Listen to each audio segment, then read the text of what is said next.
भारत के कॉन्क्लेव पे आप आज आए हैं, so thank you very much, बहुत बहुत धन्यवाद।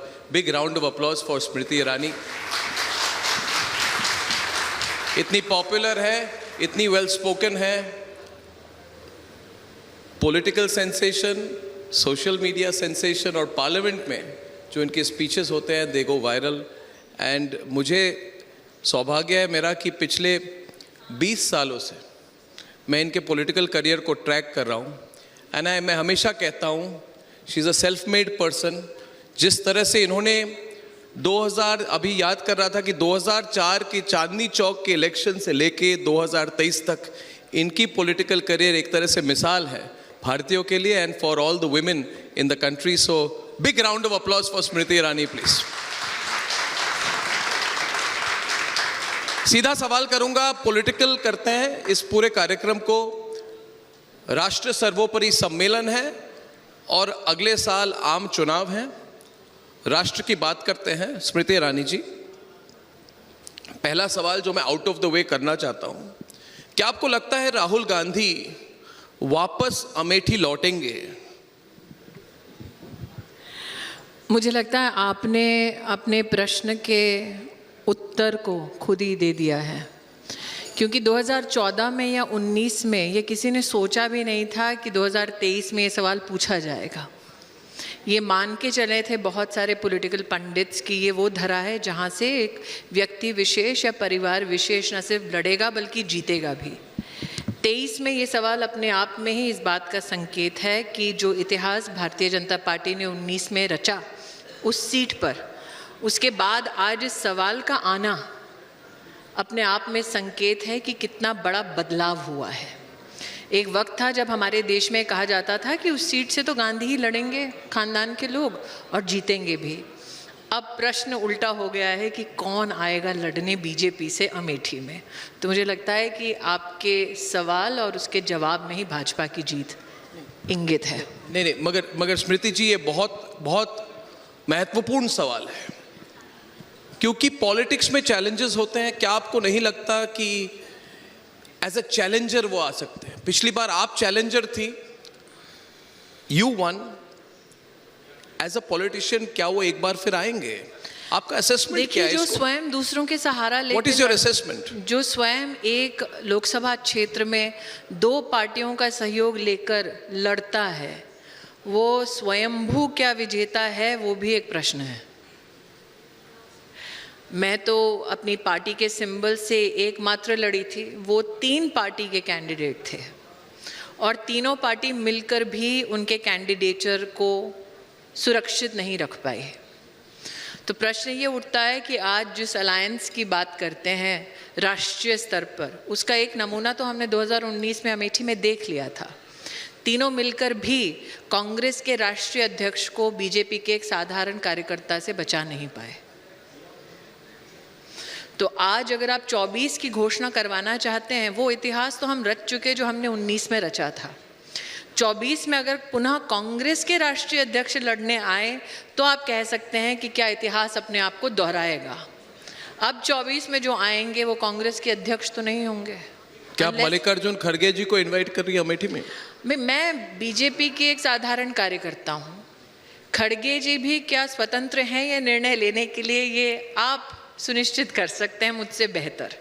लेकिन हाँ, इतना ज़रूर कह सकती हूँ कि अमेठी से भाजपा से कौन लड़ेगा इसकी घोषणा मैं नहीं कर सकती, लेकिन कार्यकर्ता के नाते ये आश्वासन आपको निश्चित दे सकती हूँ कि जीत पुनः भाजपा की हो। तो आप चैलेंज दे सकते हैं राहुल गांधी को कि वो आए और जो खुद चैलेंज्ड हो उसको चैलेंज देने की ज़रूरत नहीं है।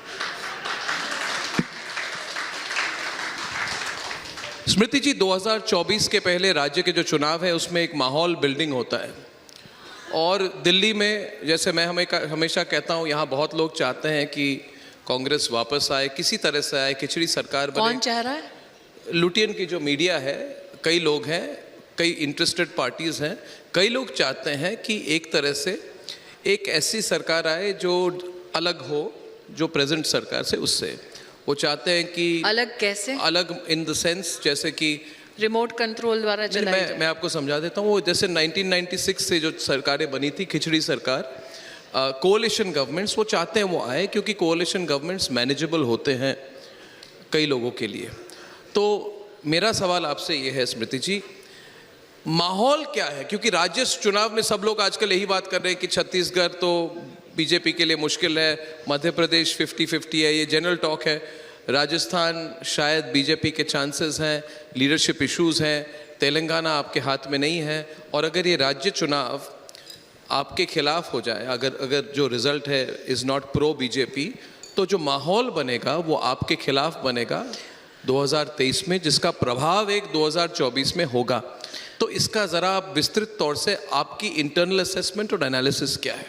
मुझे लगता है कि साल 2014 के नरेंद्र भाई की जीत के बाद से, चाहे चुनाव प्रदेश का हुआ हो, ब्लॉक का हुआ हो, अथवा म्यूनसिपैलिटी का हुआ हो, नगर पालिका का हुआ हो, पंचायत का हुआ हो, हर चुनाव इस प्रकार से प्रस्तुत किया गया एज दो ये मोदी का डिसाइसिव चुनाव है, इसके बाद मोदी की खैर नहीं, ऐसे करके ऑपोजिशन ने बार बार अपने आप को प्रस्तुत करने का प्रयास किया। 2019 में एक डिसाइसिव विक्ट्री हुई, 24, और यहाँ संत महापुरुष बैठे हैं तो उनके सामने बड़ी ह्यूमिलिटी के साथ कहती हूँ, 24 में भी जो हम जीत का भाजपा का आकलन लगा रहे हैं वो मात्र एक ओवर कॉन्फिडेंस का प्रतिबिंब नहीं है, रिफ्लेक्शन नहीं है। 2-3 प्रमुख विषयों के आधार पर हम कह रहे हैं कि 24 में पुनः नरेंद्र मोदी जीतेंगे। एक, आप अगर आज ऑपोजिशन के समूह को देख लें तो वो कहते हैं कि हम एकजुट इसलिए नहीं हो रहे क्योंकि हमें राष्ट्र को उन्नति के पथ पर ले जाना है। वो कहते हैं हमारा एजेंडा बस एक ही है कि मोदी को कैसे हराएं। तो इतनी सारी राजनीतिक दलों का समूह जो है वो आपके राष्ट्र के लिए क्या करेंगे इसका मानचित्र उनके पास नहीं है। वो कहते हैं कि तुम अपनी किस्मत आने वाली 5 सालों के लिए हमारे नाम कर दो, और हमारे पास, विपक्ष के पास, वो कौन कौन सी सुविधाएं हैं या क्या मानसिकता है जिसके नाते वो ये कहते हैं कि अपनी किस्मत हमारे नाम लिख दो। उनके नाम जब देश ने अपनी किस्मत लिखी 10 साल सतत, तो देश को क्या मिला? करप्शन के कई केसेस। देश को क्या मिला? आंतरिक सुरक्षा की दृष्टि से चुनौती। देश को क्या मिला? कि आप इस प्रकार की अर्थव्यवस्था को प्रस्तुत करते हैं जो अंदर ही अंदर अपने देश की जितनी भी सुविधाएं हैं उनको करप्शन के माध्यम से निचोड़ लेती हैं और गरीब को और गरीब बनाती हैं।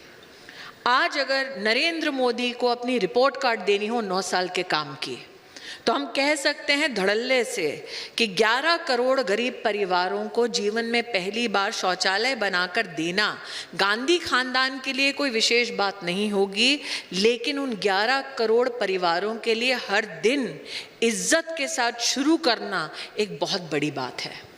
हमारे देश में राष्ट्रीय और अंतर्राष्ट्रीय इतिहास को अगर आप देखें, बीमारियां, चुनौतियां पहले भी कई बार आ चुकी हैं, लेकिन हिंदुस्तान के इतिहास में पहली बार आप देखते हैं कि 80 करोड़ जनमानस को पिछले 2.5 साल से दरवाजे तक दस्तक देके खाना पहुंचाया जाता है। ये विश्व में और कोई भी देश नहीं कर रहा, ये नरेंद्र मोदी ने किया है।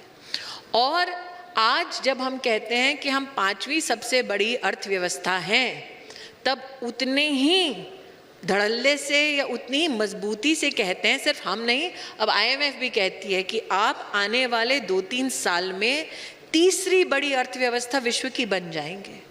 तो आप मुझे कहना चाहते हैं कि इस देश का कोई भी नागरिक अपने बच्चों की और अपनी किस्मत को अंधकार में धकेल देगा सिर्फ इसलिए क्योंकि कोई साहिबा चाहती हैं कि उनके सुपुत्र के हाथ में सत्ता आ जाए? मैं कह रहा हूं कि राज्य चुनाव में उसका इम्पैक्ट क्यों नहीं होता? नहीं, अगर ये कर्नाटक के चुनाव में, जैसे कर्नाटक के चुनाव में पे CM वाला कैंपेन हुआ, गैस सिलेंडर के दाम को लेकर बहुत बड़ा कैंपेन हुआ, ये सब जो है ये ग्राउंड लेवल इश्यूज हैं। और लोग ये कहते हैं कि आइडियोलॉजिकली हिंदुत्व के मुद्दे पर, सनातन के मुद्दे पर नरेंद्र मोदी जी के लीडरशिप पर हमें पूरा विश्वास है, मगर जो ग्राउंड लेवल इश्यूज हैं उनका अलग एक राजनीतिक प्रभाव होता है। तो मैं ग्राउंड लेवल आपको तो स्टेट इलेक्शंस में आपके लिए why is the wicket weak in a state election? I do not declare the wicket as weak. I declare that we are playing a match in 24 which is separate from the series you're playing right now.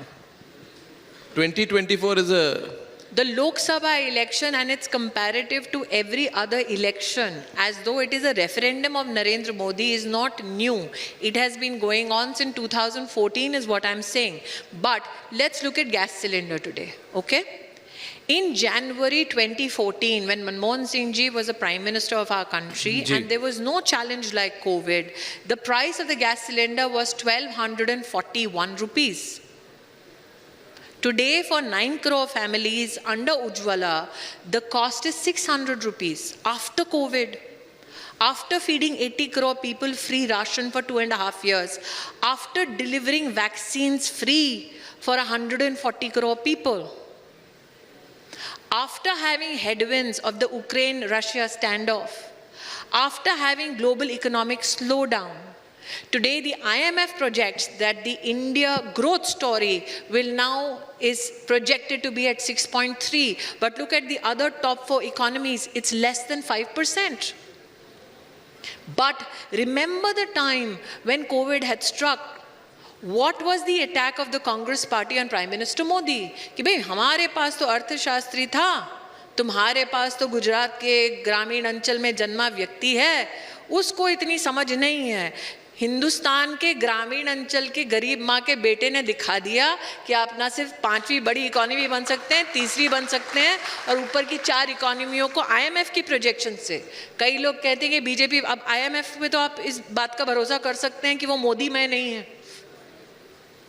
तो आज प्रश्न ये उठता है कि आप जिस opposition की बात करते हैं वो ऑपोजिशन देश को देना क्या चाहता है, ये तो बतलाएं। उस ऑपोजिशन को किस बात से परहेज है? मेक इन इंडिया से परहेज है। मेक इन इंडिया क्या है?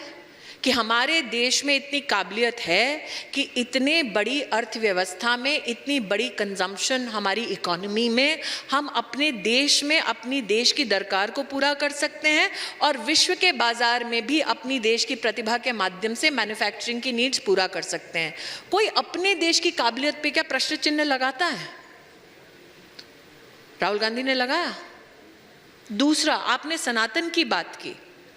कांग्रेस पार्टी की पूरी राजनीति रही है हिंदू विरोधी, पूरी राजनीति रही है कि हिंदू सेक्युलर नहीं है, पूरी राजनीति रही है कांग्रेस पार्टी की कि हिंदू और हिंदुइज्म कम्युनलिज्म का एक संकेत है। आप मेरे धर्म को सरेआम गाली देते हैं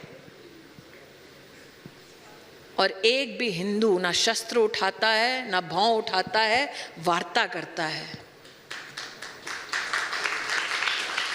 आप कहते हैं मोदी कम्युनल है, ये गांधी खानदान का उनके ऊपर आरोप है।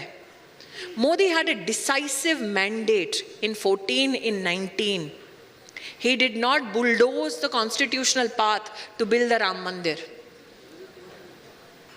हम ताने सुनते रहे, अरे मंदिर वहीं बनाएंगे, तारीख नहीं बताएंगे। अब सुन लें, 22 जनवरी को मंदिर के निर्माण में प्राण प्रतिष्ठा हो रही है।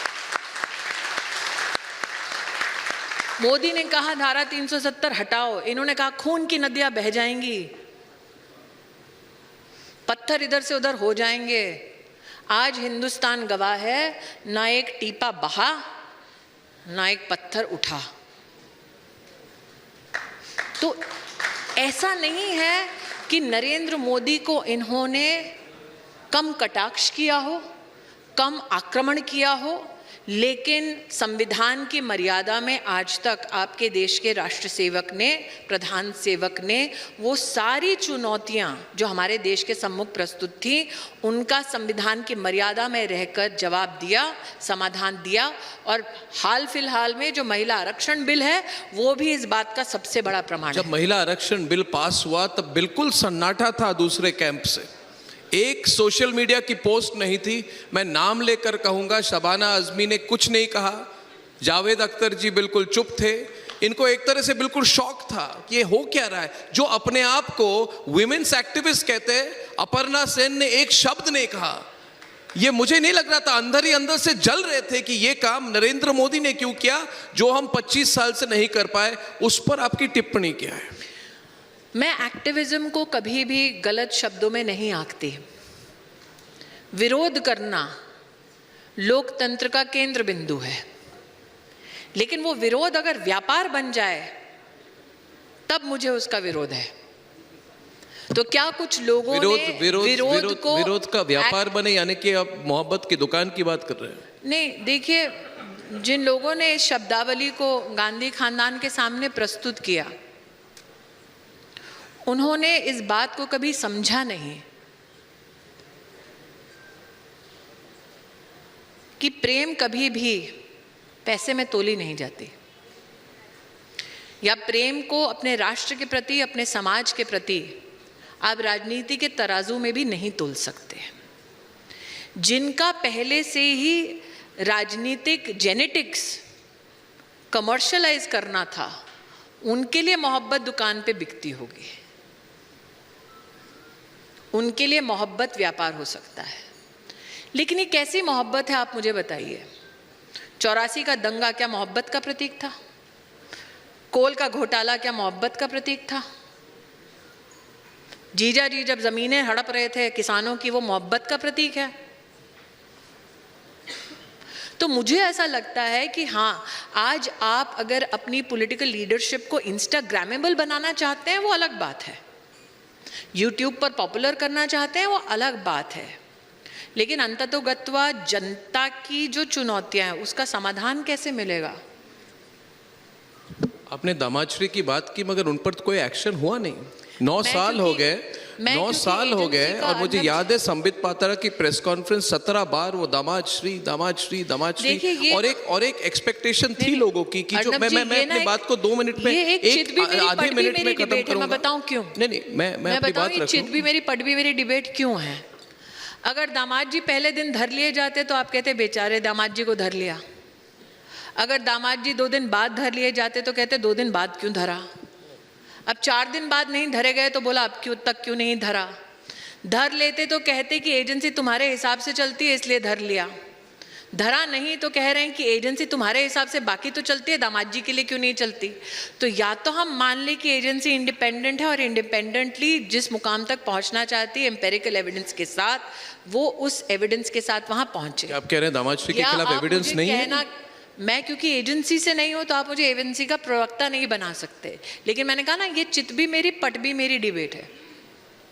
एक मैं ज़रा रिस्पॉन्ड करना चाहता हूँ। देखिए स्मृति जी, ये मेरी अपनी राय है कि कई चीज़ें ऐसे होती हैं जो प्रतीक बन जाती है, ये मेटाफर बन जाती है। और करप्शन और ये जो नेपोटिज्म की प्रतीक है रॉबर्ट वाड्रा, मैं नाम लेकर बात करता हूँ, और मुझे लगता है कि जिस तरह की एक्शन लोग एक्सपेक्ट करते थे वो नहीं हुआ है।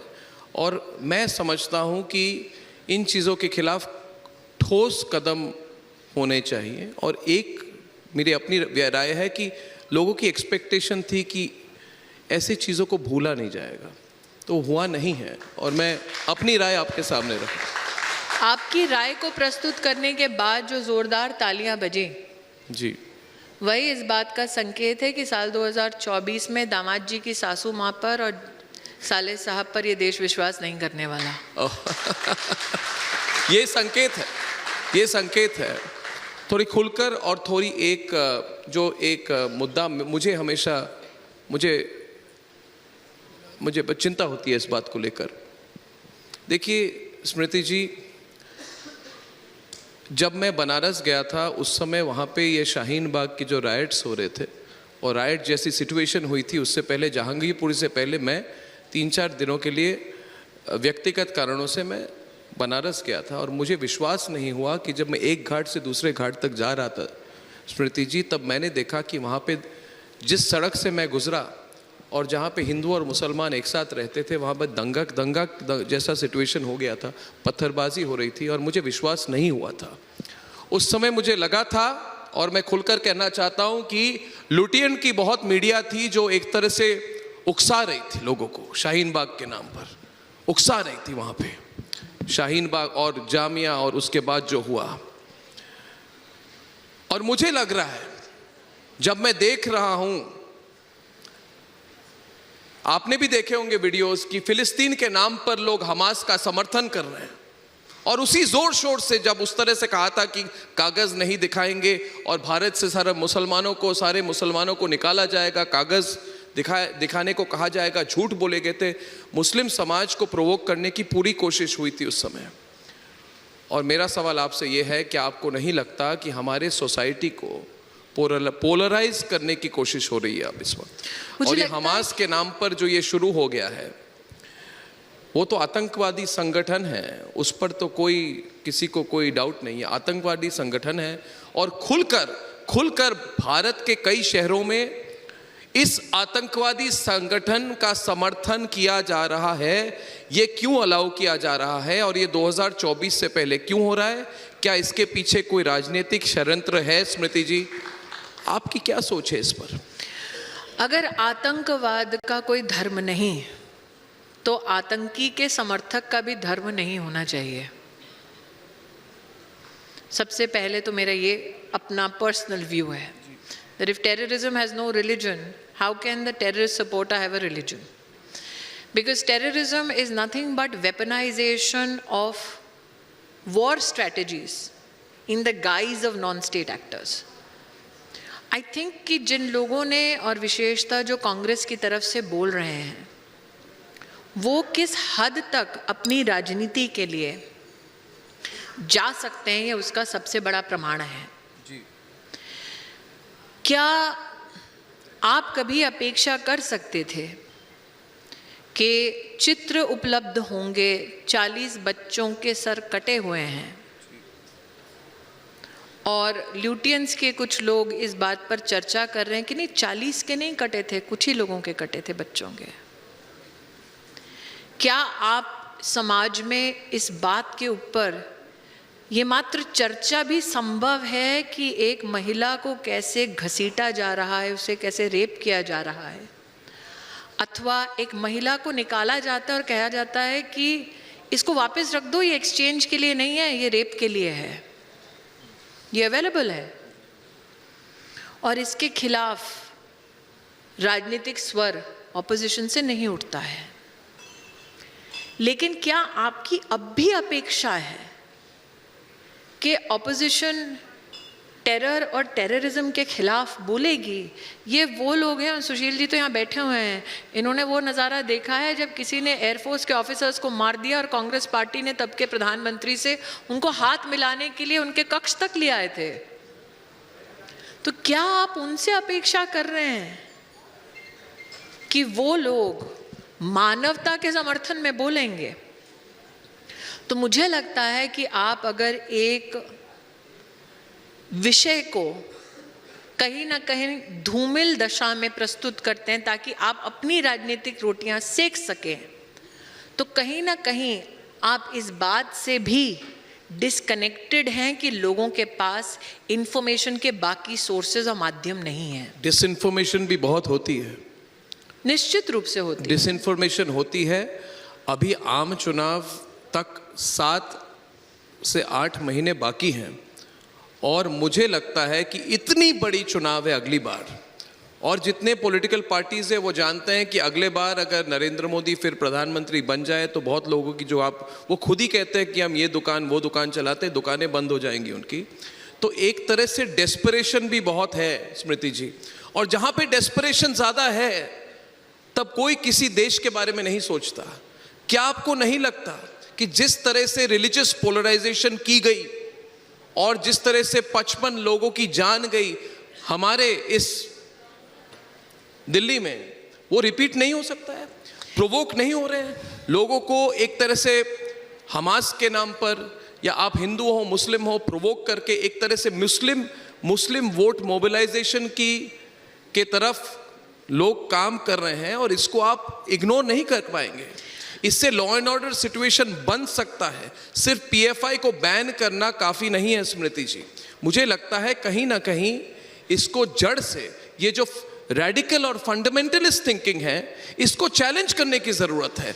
इसके साथ कोई कोएग्जिस्टेंस नहीं हो सकता है। इजराइल ने कोशिश की, नेतन्याहू ने कोशिश की, आज पछता रहे हैं। और मैंने उस दिन एक कार्यक्रम में कहा, बस एक कहकर मैं समाप्त करूंगा, मैंने कहा अपने कार्यक्रम के, are you sure that what has happened in Israel can not happen in India? यानी कि ये थिंकिंग जो है, हम समझते हैं कि भारत में नहीं हो सकता है। मैं कह रहा हूं जब तक ये थिंकिंग को चैलेंज नहीं किया जाए, आज इजराइल कह रहा है we have to eradicate Hamas, 6 महीने पहले इजराइल नहीं कह रहा था we have to eradicate Hamas. तो कहीं ना कहीं इस फंडामेंटलिस्ट थिंकिंग को सॉफ्ट अप्रोच या बहुत डिप्लोमेटिक अप्रोच से चैलेंज नहीं किया जा सकता है। ये मेरा राय है, मेरी राय है। लोग कहते हैं मैं बहुत राइट विंग थिंकिंग करता हूं, मैं इस पर आपकी सोच एज अ पॉलिटिशियन और एज अ पब्लिक फिगर चाहता हूं। देखिए, मैं स्पष्ट रूप से एक बात कह देना चाहती हूँ, आप अगर कहीं भी अपने वक्तव्य में इस बात का संकेत देते हैं कि मोदी सरकार ने कहा है that you have to coexist with terrorism, that is a false statement to begin with. Narendra Modi सरकार ने कभी भी फंडामेंटलिज्म और टेररिज्म के साथ समझौता नहीं किया है, वही मोदी सरकार का हॉलमार्क है।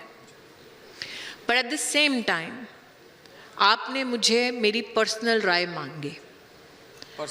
आप, मैं और यहाँ इस सभागार में कई प्रबुद्ध लोग हैं, हम जानते हैं कि विपक्ष की पार्टियां चाहती हैं कि ये देश धर्म और जाति के नाम पर विभाजित हो।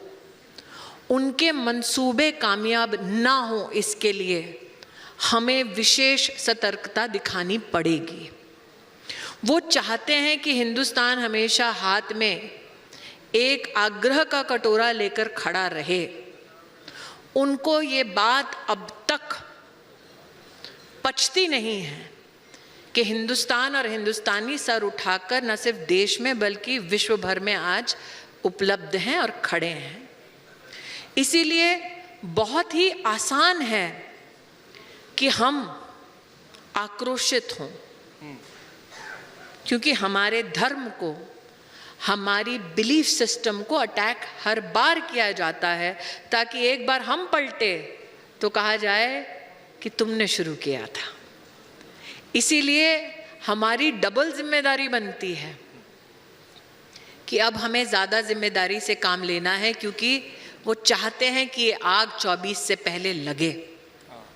वो चाहते हैं कि आग 24 से पहले, धर्म के नाम पे, जाति के नाम पे, आप उनके मुख से ये सब सुन रहे हैं। आप मुझे बताइए, ऐसा कौन सा राष्ट्र को एकजुट करने का संदेश, राष्ट्र की अर्थव्यवस्था को और भी सुदृढ़ करने का संदेश आपको गांधी खानदान के मुंह से मिला है? आप एक पॉजिटिव चीज बता दीजिए। आपके देश में जब कोविड जैसी महामारी हो रही थी, ये वो परिवार है जिसने कहा वैक्सीन मत लगाओ, विदेश से लेके आओ। जी। क्यों कहा? क्योंकि अगर हिंदुस्तानी बच जाते तो ये राजनीति कैसे करते हैं? लाशों पर राजनीति करने का इनका पॉलिटिकल संस्कार रहा है। हमारी जिम्मेदारी बनती है कि हम सतर्क रहकर इनके मंसूबों को कामयाब ना होने दें। जी, ये बहुत बड़ी बात है। अब प्रधानमंत्री ने कल उनको आमंत्रित किया गया और 22 जनवरी को राम मंदिर का उद्घाटन है। अब ये आपसे पूछना चाहता हूं कि आज तो मुझे किसी ने कहा कि सलमान खुर्शीद कह रहे हमें बुलाएंगे कि नहीं। सब लोग मांग रहे इनविटेशन, कांग्रेस वाले मांग रहे जो कहते थे भगवान श्री राम तो थे ही नहीं। सबसे बड़ा प्रमाण है कि सलमान खुर्शीद साहब इनविटेशन चाहते हैं राम मंदिर का। हाँ, वो चाहते हैं। शायद कपिल सिब्बल भी चाहेंगे, जिन्होंने कहा था अभी तो सुप्रीम कोर्ट को फैसला नहीं देना चाहिए 2019 से पहले। शायद कपिल सिब्बल भी मांगेंगे, क्या उनको इनविटेशन मिलनी चाहिए? लेकिन अर्नब जी, ये पहली बार नहीं हुआ है कि कांग्रेस ने दोगला एक स्टैंड अपनाया है। धारा 370 के बारे में भी कांग्रेस के ही नेता वकील बनकर सुप्रीम कोर्ट में गए थे जी। कि उसको पुनः स्थापित कीजिए।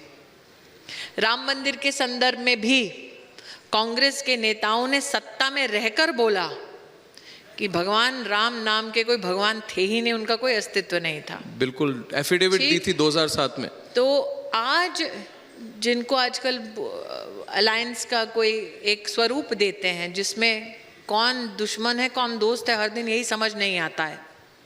उसमें एक व्यक्ति खड़ा होकर रामचरितमानस के खिलाफ भद्दी बातें कहता है, और दूसरी ओर सोनिया जी दशहरे के दिन जाकर हाथ में रामचरितमानस उठाती है।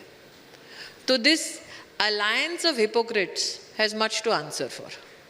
जी, स्मृति ईरानी जी, आप आज हमारे कार्यक्रम में आई, हमारा बहुत मान बढ़ा, बहुत बहुत धन्यवाद। क्योंकि जी, आपका मंच कहता है राष्ट्र सर्वोपरि, नेशन लेकिन फर्स्ट।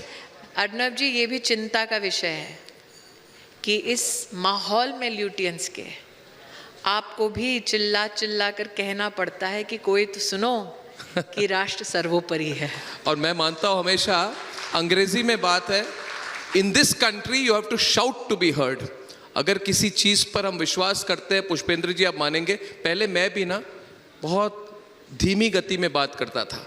आजकल लोगों को सुनना पड़ता है, इसलिए आप लोगों की तरह हमें भी तीव्र गति में बात करने की जरूरत पड़ती है। Thank you very much. मुझे लगता है इस देश में अगर आवाज़ सही जगह पहुंचानी हो जी, उसका कोई एक प्रतीक बना तो वह इस देश का हिंदू, जिसने बिना कुछ कहे जी, बड़े ही सरलता से, जी, बड़ी ही पेशेंस के साथ जी, आज अपने लाला का मंदिर अपनी आंखों के सामने बनते देखा। बिल्कुल बिल्कुल बिल्कुल बिल्कुल। वो चिल्लाया